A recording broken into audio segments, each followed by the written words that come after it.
Salamünaleyküm, hər vaxtınız xeyir gözəl insanlar. Bir qardaşı nəzərə alaraq bunu çəkiliş edirəm.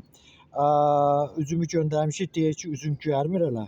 Qardaş, mən sənin üçün açıqlama nəyə görə verirəm? Ümumi hər kəs üçün açıqlama verə bilirəm.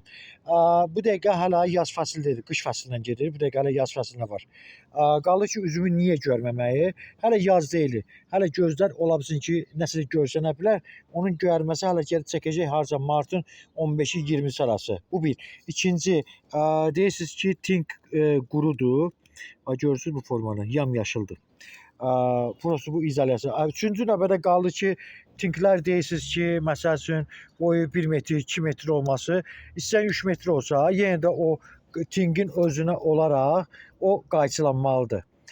Və qısa bir şey saxlanmalıdır orada, 40-50 sant saxlanmalıdır. 40-50 sant ona görə saxlanılır ki, kökə versin deyən. Yəni bu şeylər şərtdir. Qaldı ki, deyəcəksiniz ki, məsəl üçün burada ağac qoyursan, bunlar göyərib, bəli. Bunlar göyərib, bunlar mərsindir. Bunlar erkən göyərti verir. Və orada qoymuşam Gemolaxlardır, onlar göyərib, bəli, normal bir şey sayılır. Çünki onlar erkən olur. Qaldı mavicilər, məsəl üçün, mavicilər burada hələ göyərməyibdir, amma xaricdən sortlar, gələn sortlar çiçək açır. Amma yeniyetmə tinklərin yeri əkildi, onun tez bazar göyərməsi bu mümkün deyil.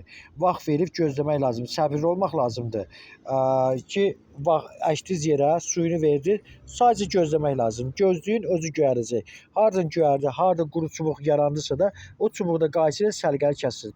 Qırmaq yox, belə deyək də, incitmək yox. Səliqəli kəsir, qutarı getdi. Sadəcə mənim deməyim budur, amma qaldı ki, burada da göstərirəm. Görürsünüz, yamyaşıldır. Yəni narahat olmayın ki, bu qurudur, göyərməyəcək, problem yaranacaq. Siz vaxtı-vaxtında suvarın, qutarı getdi, göyərəcək.